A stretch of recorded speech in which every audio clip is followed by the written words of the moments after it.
This is the Scorecard, where you score the latest sports news and in-depth views. I'm Anton Roxas. On the Scorecard tonight, Terrafirma shrugs off the departure of its top scorers, opening the Governor's Cup with a win over Titan Ultra. Import Justin Brownlee strings or delivers in his debut, while rookie Geo Chiu controls the glass. Japan remains home for two Filipino basketball stars. Jamie Malonzo looks to revive his B.League career with Tokyo Z, while Dwight Ramos eyes a deeper playoff run with Hokkaido. Eala's historic Wimbledon run could pay off in her next WTA 1000 campaign. With a career-high ranking within reach, Eala could earn a first-round bye in Toronto. A blockbuster NBA trade is temporarily on hold. Kawhi Leonard's possible return to Toronto will have to wait as the Raptors await the outcome of a league investigation involving the Clippers. All the headlines and more on the Scorecard tonight, the 10th of July. Now, here's our roundup brought to you by the Philippine Sports Commission, the Philippine Olympic Committee, and the NST-IAC.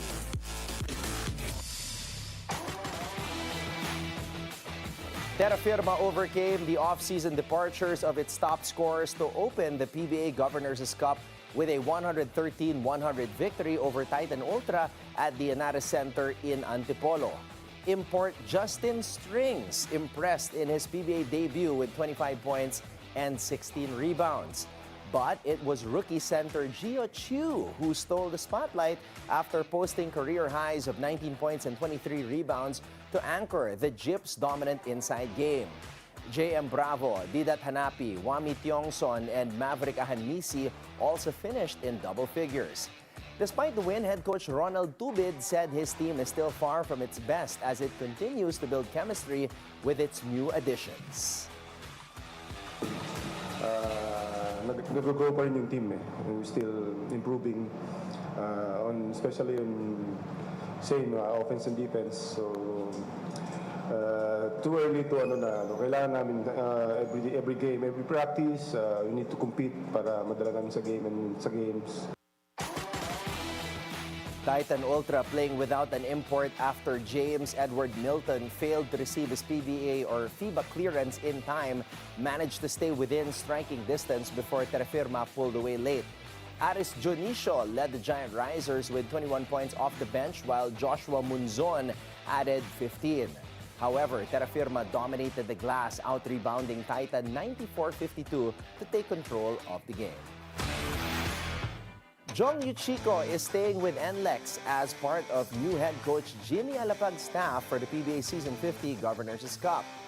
The 63-year-old Yuchiko, who coached for the Road Warriors for the past 2 years, will now serve as a senior assistant alongside Adonis Tierra and Jamaic Harin. Yuchiko was replaced as head coach after his contract expired, with NLEX eventually turning to Alapag to lead the franchise. The move keeps Yuchiko's championship experience within the organization as NLEX begins a new era under Alapag.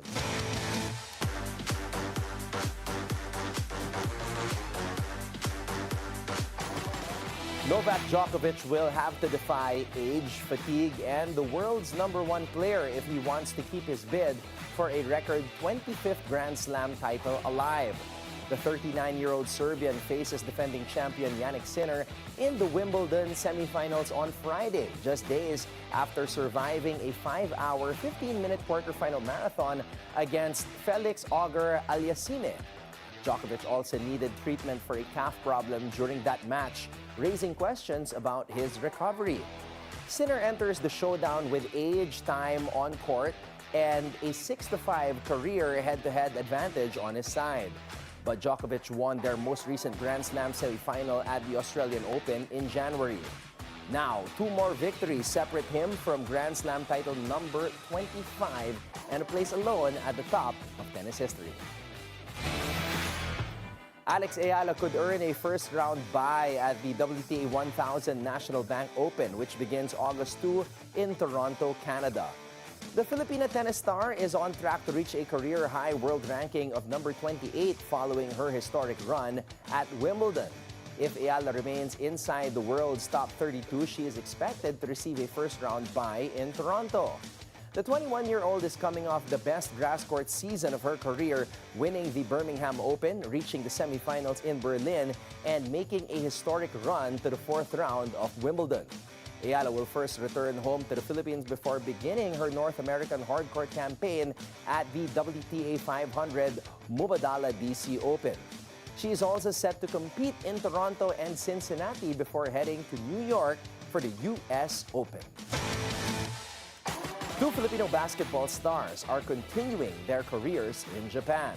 Jamie Malonzo has signed with B.League Second Division club Earth Friends Tokyo Z, giving the 30-year-old forward a fresh start after playing just 5 games for Kyoto Hanari's last season. The 6'7" Malonzo said he is honored to join a club with a passionate fan base and a strong vision for the future. Dwight Ramos is also staying in Japan after signing a contract extension with Levanga Hokkaido. The 27-year-old Gilas Pilipinas standout averaged 12.3 points, 3.4 rebounds, 2.6 assists, and 1.1 steals last season. Ramos said he wants to build on Hokkaido's success and help the team go deeper in the playoffs with the ultimate goal of competing for a championship. Cebu's newest arena may soon become more than just the home of the FIBA Women's Asia Cup. According to AVC President Tat Suzara, the Visayas could also host some of the biggest volleyball events in the world. Once again, here's our sports correspondent Zeus Valdez with the details. The Philippines could soon bring even more world-class volleyball to Cebu with the new SM Seaside Cebu Arena emerging as a leading venue for major international competitions. Asian Volleyball Confederation President Ramon Tatsusara said the 25,000-seat facility has the potential to become one of the premier volleyball venues in Asia. I'm very, very excited personally. All the sports people are excited, especially the volleyball fans around the Philippines, lalo na Cebu. Suzara revealed the organizers are studying the possibility of bringing the FIVB Women's World Championship and the Men's Volleyball Nations League to Cebu as early as next year. He also disclosed that the finals of the 2029 FIVB Women's World Championship, which the Philippines will co-host, could be staged in Cebu. We are bringing the 2029 World Cup, Women's World Cup here in 2029. And nag-usap kami ni Hansi kanina na either ang final sa Manila, Mo Arena o dito. So we were thinking na bringing the finals here. Susara added that the partnership with the Philippine Sports Commission will help position Cebu as a year-round destination for international sporting events, with the 2028 Asian Beach Games also set to boost sports tourism. Yes, of course, in partnership with the PSC Chairman, Chair Pato, and also President of the Asian Beach Games in 2028, which will be hosted here in Cebu. So this is good promotions. We will do the opening ceremony here on March 7, 2028. And I think it's a big boost in promoting sports tourism in Cebu itself. From the FIBA Women's Asia Cup to the Volleyball Nations League and even a possible FIVB World Championship final, Cebu is rapidly emerging as one of the Philippines' premier destinations for world-class sports. Reporting for the Scorecard, Zeus Valdez, Bilyonaryo News Channel.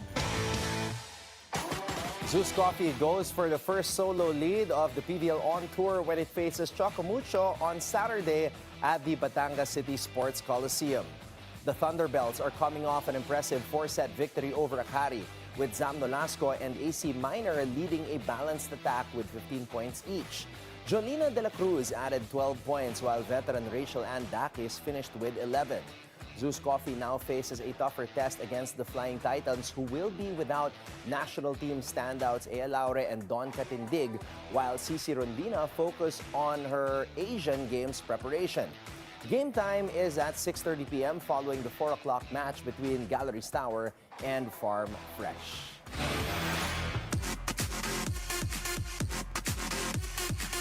France is heading to its third to another standout performance from captain Kylian Mbappe.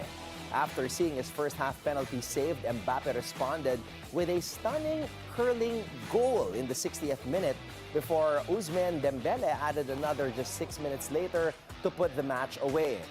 The result sends Les Bleus into the Final Four for the third straight World Cup. At just 27 years old, Mbappe also became the youngest player to reach 20 FIFA World Cup appearances. His latest goal was the 20th of his World Cup career, moving him closer to the tournament's all-time scoring record. Morocco's campaign ended in the quarterfinals as the African side struggled to create chances against a disciplined French defense that kept its third straight clean sheet in the knockout stage. The Toronto Raptors have temporarily put their blockbuster trade for Kawhi Leonard on hold after the NBA advised the team to wait for the outcome of an ongoing league investigation involving the Los Angeles Clippers. The Raptors said moving forward with the deal before the investigation is resolved could expose the franchise to potential risks depending on the league's final ruling. The trade would have sent Leonard back to Toronto, where he led the franchise to its first NBA championship in 2019. The NBA has been investigating the Clippers over allegations that Leonard received payments through a third-party company with ties to the team's ownership, claims the Clippers have continued to deny. NBA Commissioner Adam Silver has said the investigation is nearing its conclusion. Now, until the league reaches a decision, Leonard's high-profile return to Toronto will remain on hold, leaving both franchises waiting for clarity before completing one of the off-season's biggest moves. The country's fastest speed cubers are battling for national supremacy at the 15th World Cube Association Philippine National Championship in Iloilo City. The competition started July 9 with the final set for July 12 at Robinson's Mall, bringing together the best Filipino speed cubers in a battle where fractions of a second can separate champions from the rest of the field. Cebu's Leo Borromeo is favored to defend his 3x3x3 crown with a best average of 5.13 seconds. But veteran Brenton Wong is expected to provide a serious challenge with a best average of 5.73 seconds. Baguio's Crimson Aradaza is also one to watch after recently setting a world record of 5.33 seconds in the 3x3x3 one-handed event. The 2x2x2 competition also promises a tight battle. Defending champion Juan Miguel best average of 1.36 seconds. Christian Wong and James Certeza are all close behind. The clock event could be just as dramatic. Defending champion Zoe Principe faces a major challenge from Carl Abarquez, who has emerged as Asia's top clock performer, and Asian record holder Zian Principe. With the country's best speed cubers all chasing national glory, the difference between victory and defeat in Iloilo could come down to just a fraction of a second. Lloyd Go proved he can win anywhere, completing a rare back-to-back title sweep on the Philippine Golf Tour. 1 week after dominating the mountainous Pinewoods course by 12 shots, the Cebuano ace conquered the longer, windswept Pradera Verde layout with a final round 71. Go finished at 9 under 279, edging veteran Tony Lascuna by 1 stroke to claim the ICTSI Pradera Verde Championship. The back-to-back victories came on 2 completely different courses, showcasing Go's ability to quickly adapt his game. Go called the consecutive titles a big accomplishment as he now shifts his focus to the Asian Tour in September. Conor McGregor returns to the octagon for the first time in 5 years when he faces Max Holloway in a 5-round welterweight main event Saturday night at UFC 329 in Las Vegas. The 37-year-old McGregor has not fought since suffering a broken leg against Dustin Poirier in July 2021.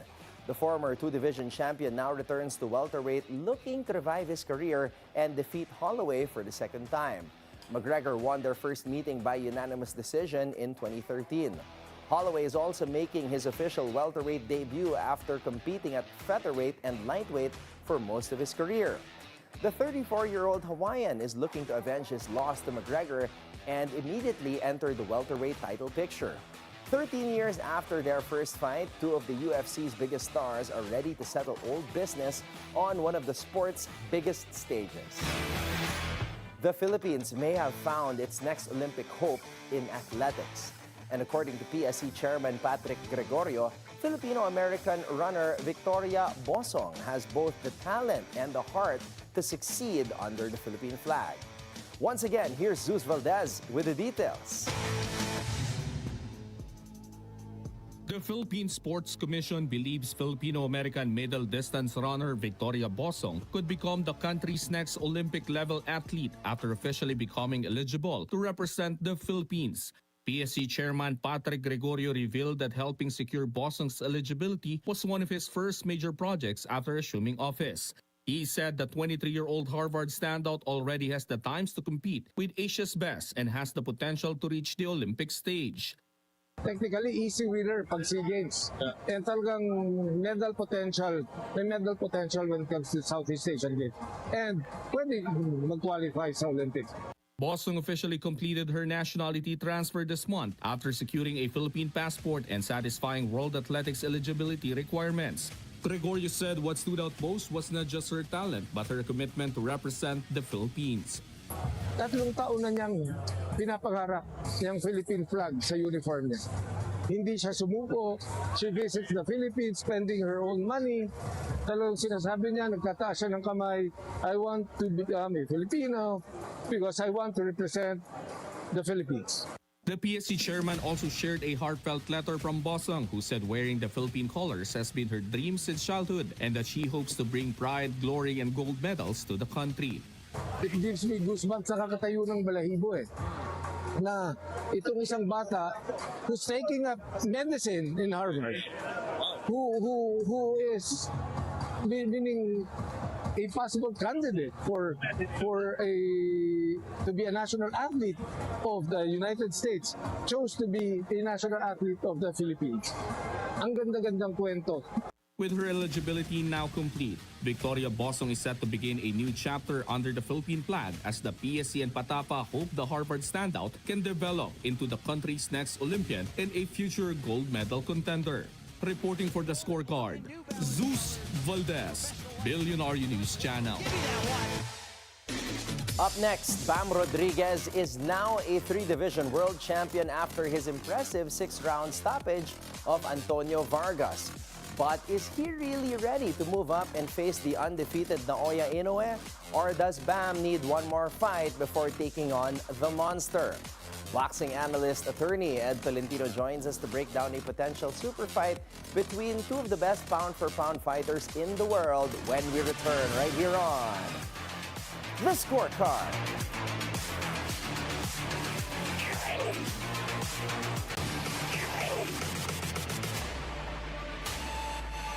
Welcome back to The Scorecard. Bam Rodriguez is now a 3-division world champion after his impressive 6-round stoppage of Antonio Vargas. But is he really ready to move up and face the undefeated Naoya Inoue? Or does Bam need one more fight before taking on the monster? Joining us now to break down a potential super fight between two of the best pound-for-pound fighters in the world is boxing analyst attorney Ed Tolentino. Attorney Ed, welcome back to the show. Good evening, Anton, and good evening sa lahat ng followers ng iyong program. Glad to be back. Great to have you back, attorney. After Bam Rodriguez's 6-round stoppage of Antonio Vargas, in your mind, did he show enough to convince you that he is ready to face Naoya Inoue? Well, yung laban kay Antonio Vargas, ipinakita ni Bam Rodriguez, nandun yung kanyang knockout power, nandun yung kanyang tibay. But do take note, nahirapan si Bam Rodriguez kontra kay Vargas in the early rounds. Tumatama yung Antonio Vargas. Do take note that he was moving up in weight for this fight from 115 pounds to 118 pounds. And after the fight, sinabi mismo ni Bam Rodriguez sa kanyang trainer kay Robert Garcia na, "Boss, naramdaman ko medyo iba pala pag umakyat ka talaga ng mas mabigat na timbang, ano?" But then again, he showed yung kanyang resiliency. Nahirapan siya in the early rounds, but by rounds 4, 5, 6, ayun na, tumatama na yung Bam Rodriguez. He adjusted, but he was hit a lot in this fight kontra kay Antonio Vargas. So nakita po natin dito sa labang ito, mukhang kailangan pa ni Bam Rodriguez ng isa pang laban bago siya tuluyang umakyat para sa isang mega showdown kontra kay Naoya Inoue.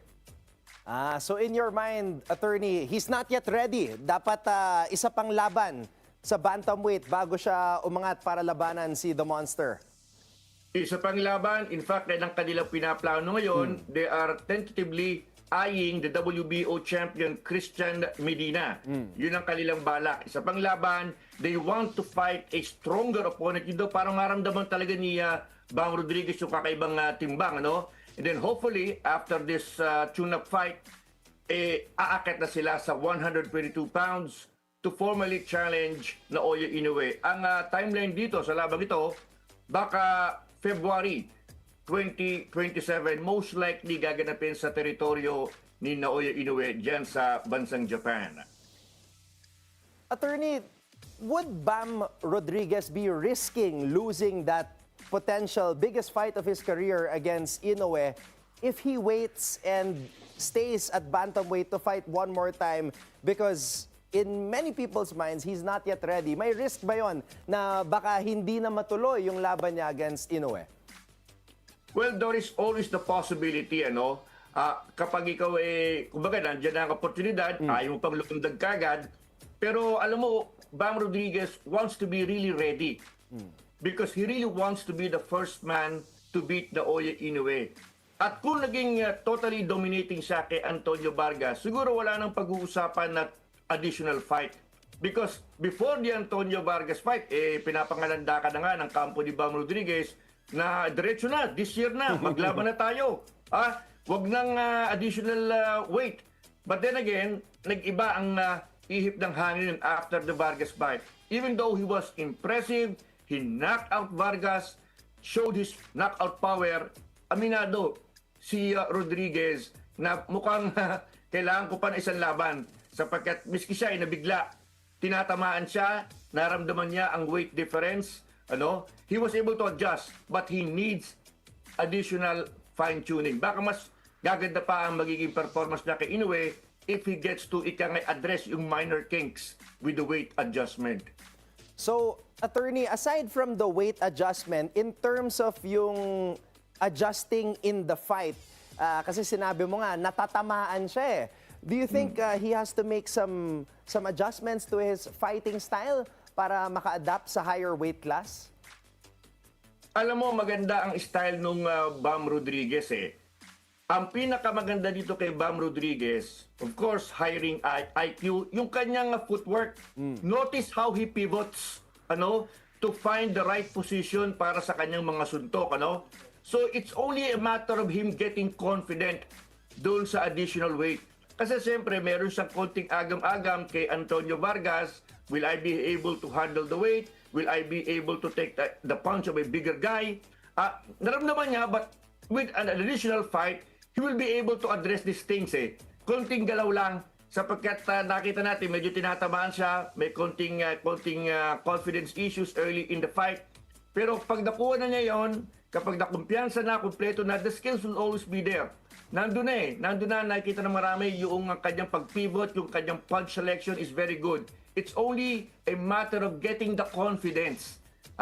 Additional fight will solve that, in my opinion. Additional fight. Kasi medyo kinakapapa niya yung pagdagdag ng timbang. But an additional fight will help cure that confidence issue. Sapagkat style-wise, maganda na po ang estilo nitong si Bam Rodriguez. Alright, sabihin natin, Attorney Ed, na itong si Bam, everything goes according to plan. He takes one more fight, and then labanan niya itong si Naoya Inoue. And then, let's just say, he somehow beats Naoya Inoue. Where would that victory rank among the greatest achievements in modern boxing history, if ever that happens?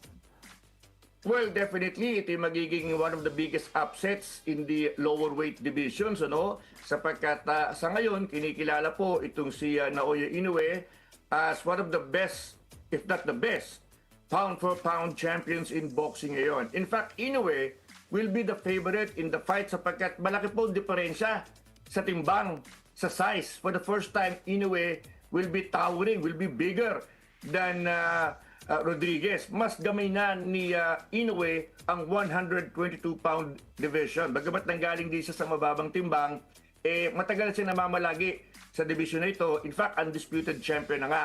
So this will be a very big upset for Bam Rodriguez if he gets to beat the monster. Inoue will be the favorite in this fight, pero may mga flaws na rin si Inoue in his last few fights. Meron siyang habit na tuwing bibitawan niya yung kanyang kaliwa, ibinababa niya ang kanyang kanan, making him susceptible to the counter left. Yan ang nangyari kay Luis Neri, kay Ramon Cardenas, and remember, kaliwete yung Bam Rodriguez. So, yung weakness ni Inoue, yung kanyang kryptonite nitong si The Monster, mukhang nandun kay Bam Rodriguez. It's only the weight. Yun lang talaga magiging problema dito sapagkat malaki diferensya sa timbang at lulundag itong si Bam Rodriguez. But the weight issues aside, abay magandang laban po ito. And it will be a very big upset if Bam Rodriguez delivers the victory. We will put that sa ating notes, Attorney Ed, na kung sakaling mangyari na itong laban na to, we'll watch out for that counter left hook of Bam Rodriguez. Partner, as always, thank you so much for your time and sharing your expert analysis with us here on the show. Maraming salamat po. Mabuhay ka, kaibigan Anton. Mabuhay ka, Attorney Ed. Attorney Ed Tolentino with us here on the Bilyonaryo News Channel. And with that, thank you for joining us tonight. We'll see you again next week on the Scorecard, where sports is our weekend, sports are our business, and business is our sport on the Bilyonaryo News Channel. This is Anton Roxas. Have a blessed evening, everybody, and happy weekend.